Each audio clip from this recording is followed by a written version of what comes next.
శ్రీ సద్గురు చరణారవిందాభ్యాం నమః. ఓం శ్రీ గణేశ శారదా సద్గురు మంగళమూర్తిభ్యో నమః. ఓం నమో భగవతే వేదవ్యాసాయ నమః. ఓం నమః ప్రణవాద్దాయ శుద్ధ జ్ఞానైకమూర్తయే నిర్మలాయ ప్రశాంతాయ దక్షిణామూర్తయే నమః. ఓం ఈశ్వరో గురురాత్మేతి మూర్తిభేద విభాగినే వ్యోమవద్వ్యాప్తదేహాయ దక్షిణామూర్తయే నమః. శ్రీ గురుగీత. అయితే గురుదేవుని ఎవరైతే ఈ శుశ్రూషల చేత, ఈ సేవల చేత, స్థాన అంగభావ ఆత్మ శుశ్రూషల చేత ఎవడైతే మరి సేవిస్తాడో వాడికి సకల బంధాలు కూడా మరి నశించిపోతాయి. నశించిపోయినప్పుడు వాడు పరబ్రహ్మతత్వమే అవుతూ ఉన్నాడు. ఈ రహస్యాన్ని తెలియజేస్తూ ఈశ్వరుడు పార్వతీదేవికి శ్రీ గురుపాదం యొక్క సంసేవనం వలన కలిగేటువంటి పరమ ప్రయోజనాన్ని ఈ విధంగా నిరూపిస్తూ ఉన్నాడు. ఓ కాత్యాయని, సర్వదా ఎల్లకాలాల యందు కూడా శ్రీ గురు పదాలను ఆశ్రయించి ఎవరైతే పాద శుశ్రూషణ చేస్తూ ఉంటారో అటువంటి నరుడికి సకల పాపాలు కూడా నశించిపోతాయి. నశించి పరిశుద్ధమైనటువంటి ఆత్మతత్వాన్ని కలిగి క్రమంగా వాడు ఆ బ్రహ్మత్వాన్ని పొందుతూ ఉన్నాడు. ఈ రహస్యాన్ని నేను నీకు తెలియజేస్తూ ఉన్నాను. ఇక్కడ పాదసేవ అన్నప్పుడు శ్రీ గురుదేవుడు ఎటువంటి వైరాగ్య తత్వ మార్గాన్ని అయితే అనుసరించాడో, ఏ మార్గమునందైతే నడిచాడో అలాగే తాను కూడా అనుసరిస్తూ ఉన్నటువంటి శిష్యుడు కూడా అటువంటి మార్గంలోనే ప్రవర్తించడం అని అర్థం. అంతేకాకుండా కేవలము పాద శుశ్రూష అంటే పాదాలు ఒత్తుతూ అక్కడే ఉంటే ఏ విద్యను పొందలేడు. అంటే గురువు బోధించేటువంటి జ్ఞానబోధన ఎవడైతే ఆకర్ణిస్తూ అనుసరిస్తూ ఉంటాడో వాడు మాత్రమే గురు లక్ష్యంని చెందుతాడు. గురువు ఏ స్థితిని పొంది ఉన్నాడో ఆ స్థితిని అనుసరణీయుడు పొందుతూ ఉంటాడు అని తెలియజేస్తూ, అయితే ఇది శ్రీ గురు సేవ చేత వచ్చేటువంటి శుభకరమైన ఫలితము అని చెబుతూ, సర్వతీర్థావగాహస్య సంప్రాప్నోతి ఫలం నరః గురోః పాదోదకం పీత్వా శేషం శిరసి ధారయన్. అంటే శ్రీ గురుదేవుని యొక్క పాదతీర్థాన్ని మరి మిక్కిలి భక్తితో, కడు భక్తితో, అంటే ఆ పాదములను శుభ్రము చేసినటువంటి నీటిని, దానినే పాదతీర్థము, దానిని మొదట లోపలకు పుచ్చుకొని మిగిలిన తీర్థాన్ని శిరమును చల్లుకోవాలి, నెత్తిన చల్లుకోవాలి. అయితే ఇక్కడ పాదతీర్థాన్ని లోపల పుచ్చుకోవాలి అన్నప్పుడు కాళ్ళు గడిగిన నీళ్లు మాత్రమే లోపలకు పుచ్చుకుంటే తరించిపోతాడా అంటే, గురువు పలికినటువంటి పదతీర్థమునందు ఎవరు జలకమాడతారో, గురువు చెప్పేటువంటి అమృతమయమైనటువంటి జ్ఞానబోధ యందు ఎవరైతే సేచనము అంటే తడిసిపోతారో, ఆ కరుణా వృష్టి యందు వారు తడపబడి ఉంటారో అటువంటి వారికి మరి జరిగేటువంటి ప్రయోజనము ఎటువంటిది అని చెబుతూ, అయితే ఆ కాళ్ళు కడిగినటువంటి నీళ్లు కొంచెం త్రాగి మిగిలినటువంటివి శిరమును చల్లుకున్నటువంటి వాని యొక్క ఫలితం ఏ విధంగా ఉంటుంది అనే విషయాన్ని గురించి శ్రీ గురుదేవుని యొక్క పాదతీర్థాన్ని లోపలికి అంటే నోటి ద్వారా కడుపులోకి ఎవరైతే సేవిస్తారో మరి మిగిలిపోయినటువంటి ఆ తీర్థాన్ని శిరసును ధరించినటువంటి గురుభక్తుడు సకల తీర్థాలలో అన్ని పుణ్య నదులలో కూడా వాడు స్నానం విధి ప్రకారము ఏ శుభ సమయంలో ముహూర్తకాల సమయంలో ముహూర్తాలు పెట్టుకొని దానిని అనుసరించి ఈ పుణ్యనదులలో స్నానం చేసినటువంటి వారి ఫలితం ఏదైతే ఉంటుందో ఆ పుణ్యతీర్థాలలో స్నానమాచరించినటువంటి ఆ ఫలితాన్ని పొందుతాడు. ఎవరు ఏ తీర్థాన్నైతే లోపలకు పుచ్చుకొని మిగిలినది శిరమును జల్లుకునేటువంటి సచ్చిష్యుడు వాడు సర్వతీర్థాలందు స్నానం ఆచరించినటువంటి పుణ్య ఫలితాన్ని పొందుతూ ఉన్నాడు. అటువంటి పరమ ప్రయోజనాన్ని మరి మానసికమైనటువంటి స్వీకార బుద్ధితో మాత్రమే పొందగలుగుతాడు. అంటే గురువు యొక్క పాద తీర్థం యొక్క ప్రభావం కూడా అంత ప్రయోజనాన్ని కలిగిస్తుంది అని చెబుతూ, శోషణం పాప పంకస్య దీపనం జ్ఞాన తేజసః గురోః పాదోదకం సమ్యక్ సంసారార్ణవతారకం. శ్రీ గురుదేవుని యొక్క పాదతీర్థ సేవనము మొదట లోపలికి ప్రవేశించి అది సేవించినప్పుడు ఏమవుతుంది, కడుపులోకి వెళ్ళిపోతుంది.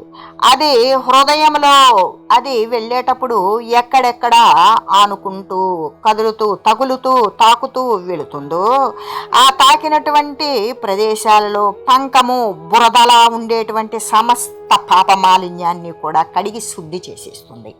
ఎందుకు అంటే శ్రీ గురువు యొక్క అందులో ఏమున్నది, ఆయన నిధి నిక్షేపించబడినటువంటి జ్ఞానము పూర్తిగా ఉన్నది కాబట్టి కేవలము ఆ పాదాలను కడిగినటువంటి నీటిని ఎవడైతే భక్తితో సేవిస్తాడో ఆ సేవించిన దాని ద్వారా వాడి అంతర్గతంగా ఉన్నటువంటి సమస్త పాపాలు మలినాలు కూడా కడిగి శుద్ధం చేయబడుతుంది.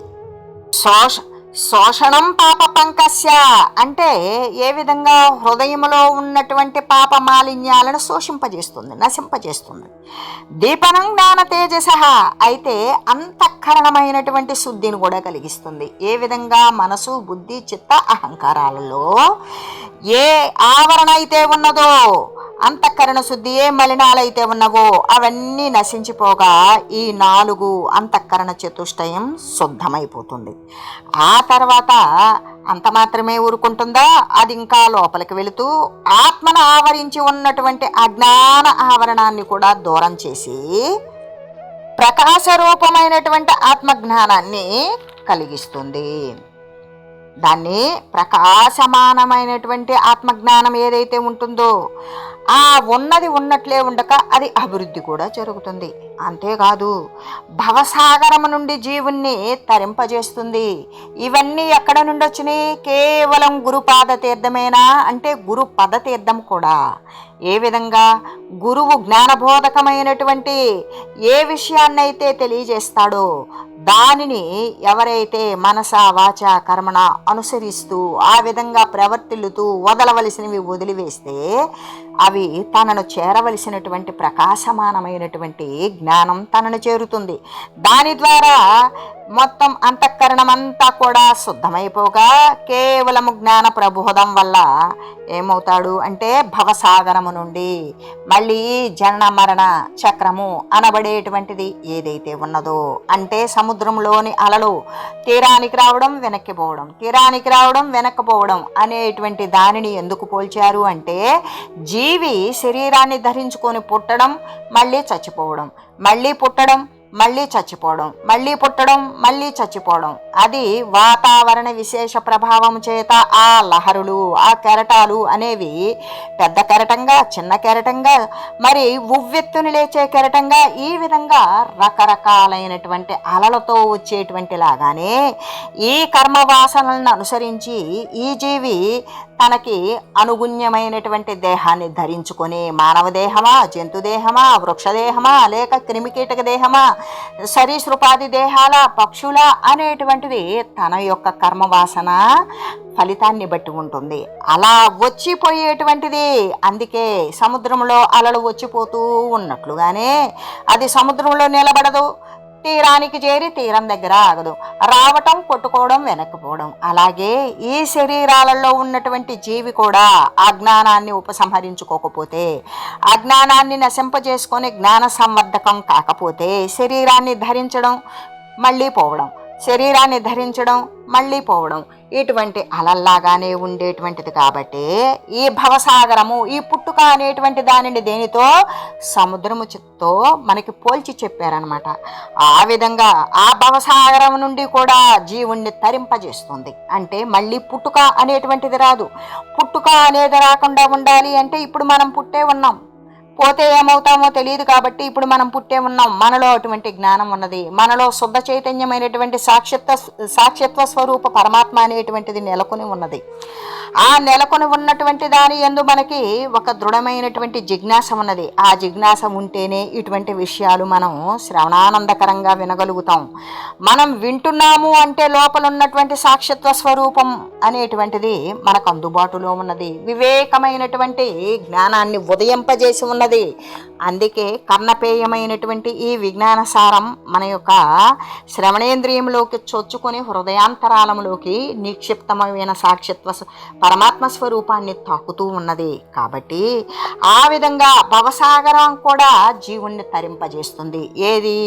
గురుపాద తీర్థం అని చెబుతూ, అంతేకాదు ఈ ప్రకారంగా శ్రీ గురుదేవుని యొక్క పాదతీర్థ సంసేవనము, ఎవరైతే ఇటువంటి గురుపాద తీర్థము అంటే పాదములు కడిగినటువంటి నీరే కాకుండా ఆ పాదము ఆయన ఏ అనుష్ఠాన వైరాగ్యాదుల చేత ఆ పాదము ఏ మార్గాన్ని అనుసరించి ఆయన అటువంటి స్థిరమైన స్థితిని పొందారో, శాశ్వతమైన నిత్య నిరతిశయానందమైనటువంటి ఆనంద స్థితి యందు మరి ఘనీభూతులై ఉన్నారో అటువంటి స్థితిని నేను పొందాలి అనేటువంటి వాడు మాత్రమే గురుపాద శుశ్రూషణ చేసి గురుపద తీర్థములో గురువు బోధించినటువంటి జ్ఞానబోధ యందు వాడు ఎల్లప్పుడూ అమృత సేచనములాగా తడపబడి ఉంటాడు.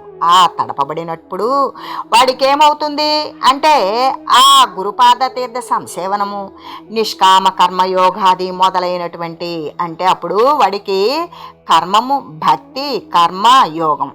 ఏ కర్మ? జ్ఞాన కర్మ. ఏ యోగం? పరమాత్మతో సంయోగము జరిగేటువంటి క్రియ. దేని ద్వారా? భక్తి ద్వారా. దీనినే త్రితయ యోగాలు.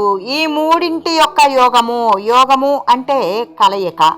ఏ జీవైతే తపన చెందుతూ ఆ పరమాత్మ స్వరూపమే అయినటువంటి ఆ సద్గురుదేవుని సేవిస్తూ వాడు క్రమంగా మరి పరమాత్మ తత్వాన్ని పొందగలిగినటువంటి ఏ యోగం అయితే ఉన్నదో ఈ మూడు రకాలైనటువంటి భక్తి, జ్ఞాన, కర్మ అనేటువంటి యోగాల చేత కలిగే త్రివిధమైనటువంటి ప్రయోజనాలు, ఆ మూడు రకాలైనటువంటి ప్రయోజనాలు ఏ విధంగా తను ఏది అనుసరిస్తున్నాడో దాన్ని అనుభవిస్తూ ఆ అనుభవాన్ని గురువుకు అంకితం చేసి తను పొందవలసినటువంటి తత్వాన్ని పొందటం, ఈ విధంగా చేయగలిగినటువంటి క్రమంగా కలిగిస్తూ ఉన్నది.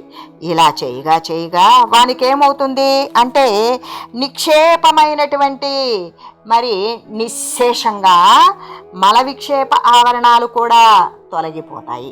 ఇక్కడ మల విక్షేప ఆవరణాలు ఏ విధంగా ఉన్నాయి? ప్రతి ఒక్క జీవిలో కూడా అవి హృదయాన్ని అంటి అవి ఇబ్బంది పెడుతూ ఉంటాయి. అవి ఇటువైపు పరమాత్మ తత్వం వైపుకు రానివ్వకుండా ఉంటాయి. వాటినే మల విక్షేపము. ఏ మాలిన్యాలైతే ఉన్నాయో అవి నశింపజేసేటువంటి స్థితిని కలగజేస్తుంది శ్రీ గురుపాద తీర్థం అనేటువంటిది. అయితే ఈ మలాలు అనేటువంటివి ఎటువంటివి అంటే పంచమలాలు. 5 రకాల మలాలు, 5 రకాలైనటువంటి మార్గాల ద్వారా ఈ జీవుని పరమాత్మ వైపుకు కొనసాగకుండా అడ్డుపడుతూ ఉంటాయన్నమాట.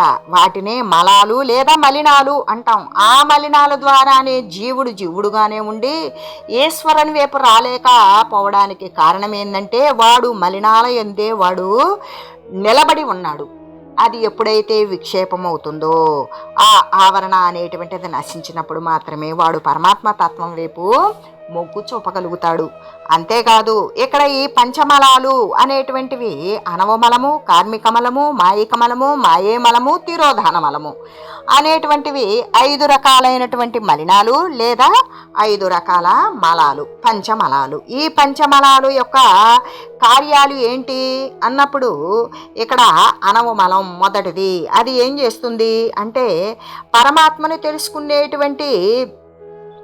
తెలుసుకుని ఆ పరమాత్మ తత్వమునందు తన యొక్క బంధాలన్నీ నశింపజేసుకొని తను తరించాలి అనే విషయం ఎప్పుడైతే కలుగుతుందో ఆ కలగకుండా మరుగు చేస్తుంది.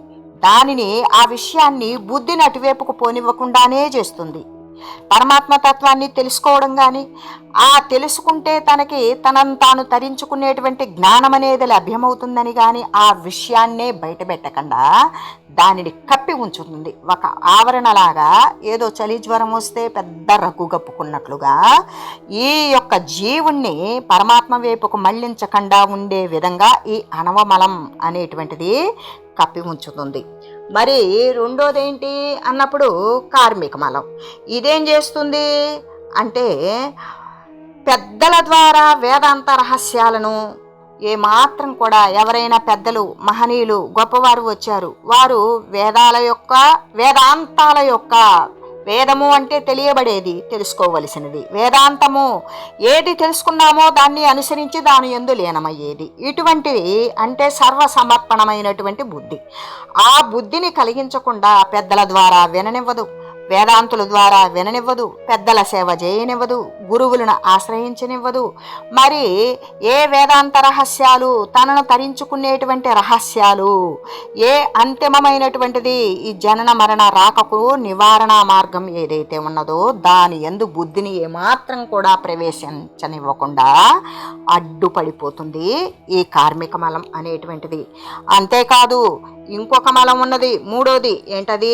మాయక మలం. ఇది గాఢమైనటువంటి అజ్ఞానం, ఎల్లప్పుడూ సుషుప్తి, తమస్సు, అజ్ఞాన తమోపటలమైనటువంటి గాఢ సుషుప్తులు బద్ధకంగా పడి నిద్రిస్తూ ఉన్నట్లుగానే తనను తాను గుర్తించుకునేటువంటి తెలివి కూడా లేకుండా ఎల్లప్పుడూ కూడా అజ్ఞానంతో నిండిపోయి ఉంటుంది. అందువలన ఏమవుతుంది?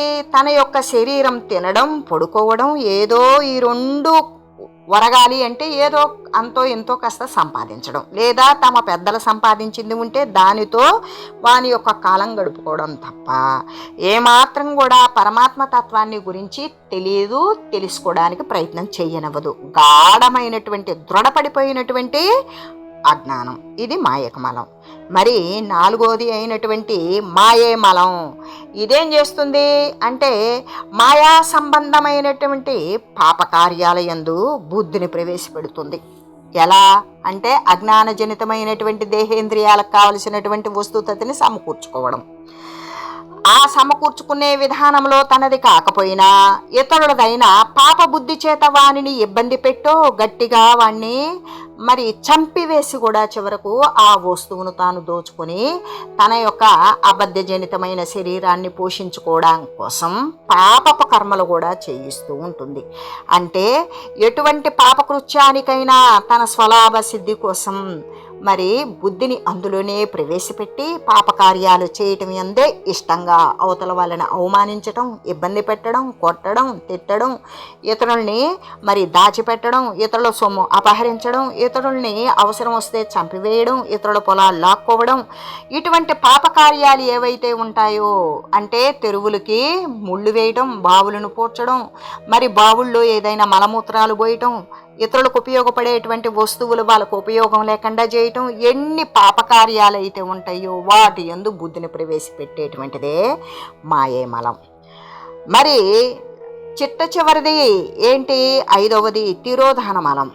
ఇదేంటి అన్నప్పుడు మరి సత్యము నందు మనకి అనిత్య భ్రాంతి కలిగింపజేస్తుంది. ఏ సత్య వస్తువు అయితే ఉన్నదో దాని యందు అబద్ధము అనిపిస్తుంది. స్థిరమైన పదార్థమునందు అస్థిర భావన కలుగజేస్తుంది.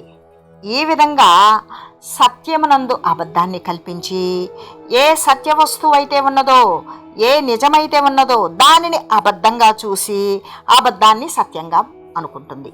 ఈ దేహాలు పోతాయి అయినా దీన్ని సత్యంగా భావిస్తుంది. సర్వవ్యాపకమైన పరమాత్మతత్వం సత్యం, కనబడింది ఎలా సత్యం అనేటువంటి దాని యందు అబద్ధప కల్పన ఒకటి చేసుకొని కనబడేదే సత్యం అనే దీనికోసం చేసేటువంటి పాటు ప్రయత్నం అనేది చేస్తుంది. కానీ ఆ సత్య వస్తువైనటువంటి పరమాత్మను మాత్రం ఏమాత్రం తెలియనివ్వదు. ఈ విధంగా అనవమలము, కార్మికమలము, మాయికమలము, మాయే మలము, తిరోధాన మలము అనేటువంటి ఈ పంచ మలాలు కూడా విక్షేప ఆవరణాలు ఏవైతే ఇలా ముసుగులేసి ఉంటాయో ఒక్కొక్క దాని యందు దేని యొక్క ప్రభావమైనా పరమాత్మను తెలియకుండా ఉంచడమే. ఈ విధంగా సత్యమార్గాన్ని అనుసరించకుండా చేయడమే, తనను తాను చేయకుండా చేయడమే. ఇటువంటి మలినత్వాలు, మాలిన్యాలు, దోషయుక్తమైనటువంటి ఈ ఆవరణలు, ఈ ముసుగులు అన్నింటినీ కూడా భస్మీపటలం చేస్తుంది. ఏది ఏమాత్రం కొంచెం కూడా మిగలకుండా. దేని ద్వారా?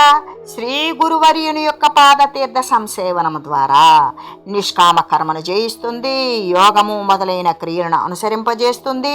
మరి భక్తి, జ్ఞాన, వైరాగ్యాల ద్వారా మరి 3 రకాలైనటువంటి ప్రయోజనాలను క్రమంగా కలిగిస్తూ ఈ ఏమాత్రం మిగలకుండా ఈ 5 మలాలు ఏవైతే ఉన్నాయో ఈ పంచమలాల యొక్క ఆవరణను కూడా పూర్తి స్థాయిలో నశింపజేసి 3 రకాలైనటువంటి దోషాలు, త్రివిధ దోషాలు, ఏది సత్వ రజస్ తమో గుణాలు.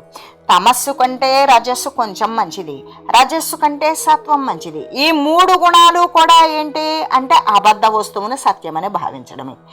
ఈ సత్వమునందు ఎవడైతే ఊనుకొని ఉంటాడో వాడు గుణాతీత స్థితికి వెళ్ళగలుగుతాడు. అందుకని అయితే సత్వం ఒక్కటే పనిచేస్తుందా?